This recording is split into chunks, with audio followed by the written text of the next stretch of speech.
This is a recording for the review for Chapter 24, 25, and 26 test. Chapter 24 test will cover pages 530 to 545. Chapter 25 test will cover pages 580 to 581. Very little on Chapter 25. Chapter 26 will cover pages 596 through 620, most of Chapter 26. So the first question here, the first question on your review sheet. During the Gilded Age, most robber barons built railroads with government assistance. They got huge government incentives to build their railroads. The national government helped to finance these railroad construction projects in the late 19th century by providing railroad corporations with land grants and huge financial subsidies. One byproduct from these railroads and the building of these massive railroad lines was a great movement of people from the rural areas to the cities.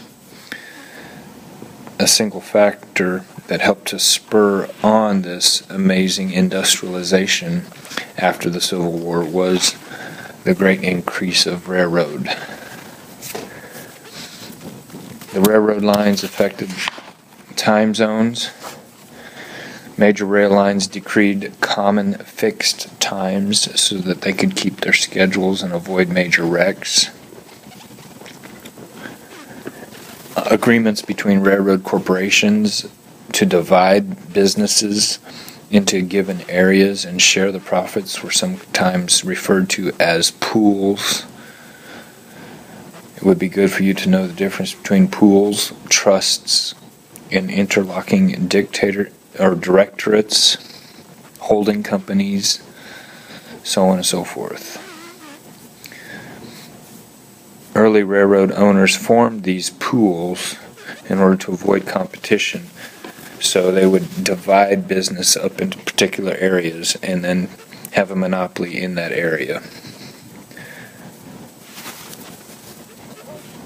Andrew Carnegie based his business operations in steel. Rockefeller was oil.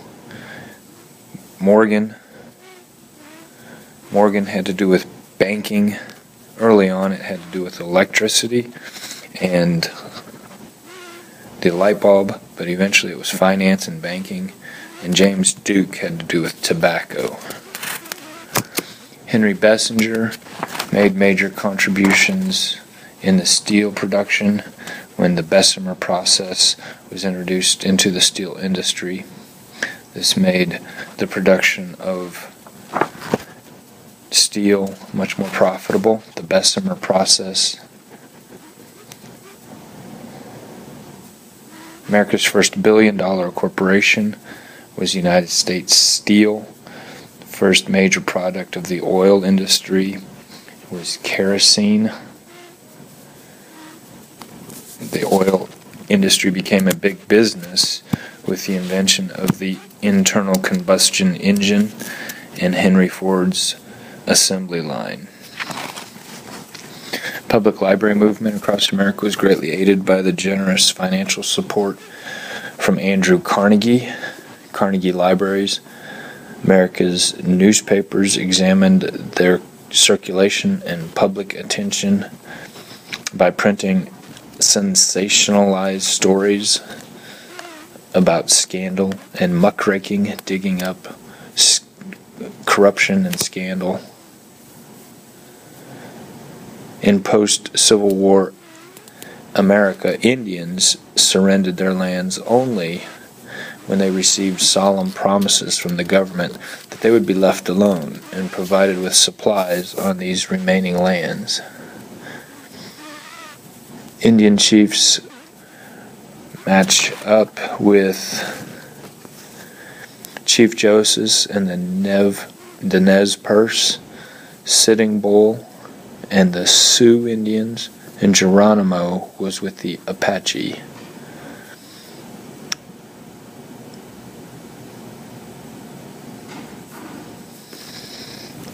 Plains Indians were finally forced to surrender by the coming of the railroads and the virtual extermination of the buffalo. The Nez Perce Indians of Idaho were tricked into war when gold was discovered on their reservations. The buffalo were nearly exterminated through wholesale butchery by whites. A Century of Dishonor was a book written by Helen Hunt Jackson. This chronicled the dismal history of Indian-white relations. The 19th century humanitarian who advocated kind treatment of animals. The 19th century humanitarians who advocated kind treatment of the Indians had no more respect for traditional Indian culture than those who sought to exterminate them. So even those that were humanitarians towards the Indians still thought that Indians should be Americanized and assimilate into American culture. They had no respect for the traditional Indian culture. So to assimilate these Indians into American society, the Dawes Act was passed, and it tried to make rugged individualists out of Indian and to wipe out the traditional tribal ownership of land. It also promised Indian citizenship into the United States if they lived in appropriate manners for 25 years. The United States government outlawed the Indian sun dance or the ghost dance, and this led then to the Battle of Wounded Knee.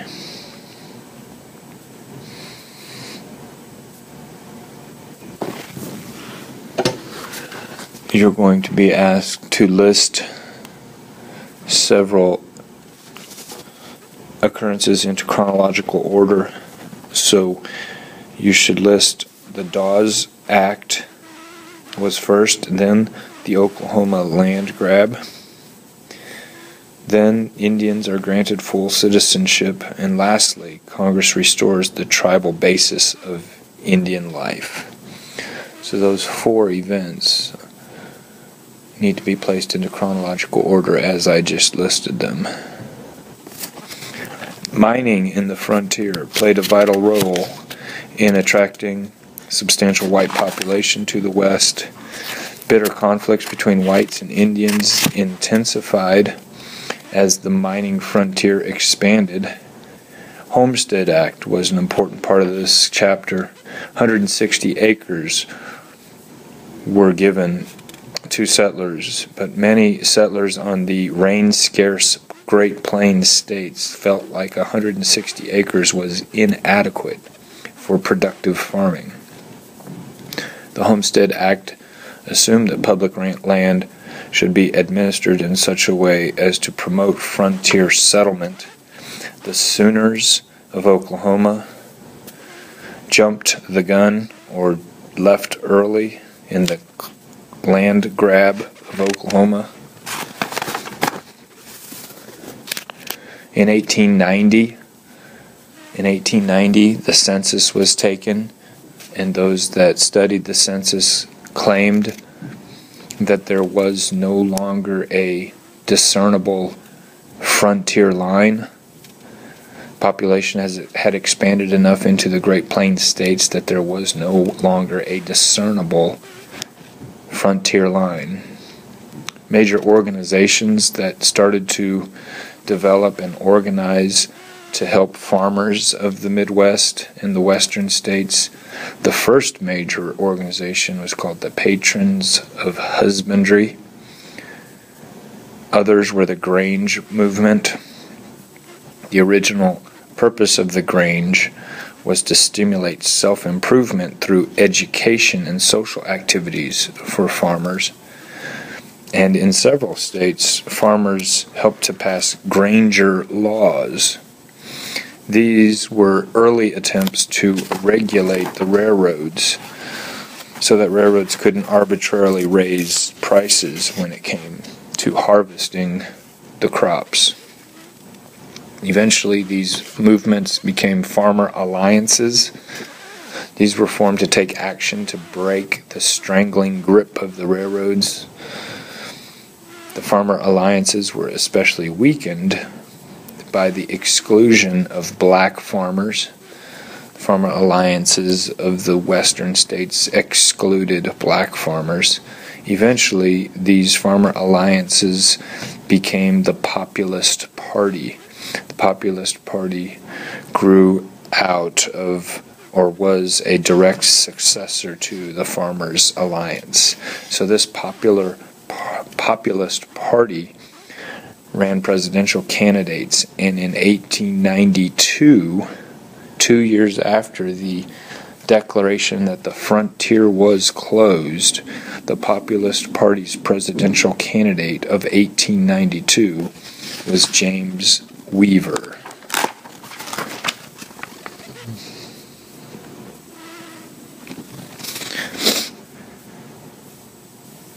In a bid to win the Labor Party's support, or the labor union's support, the Populist Party opposed injunctions against labor strikes, and the Populists were the only third party in the 19th century. Strike that, never mind. You should study just a couple of things about the Populist Party as well. The test is 43 questions. A good portion of the test is actually over chapter 26. But if you study your review sheet and fill it out, I think that you should do well on this test. That concludes the review.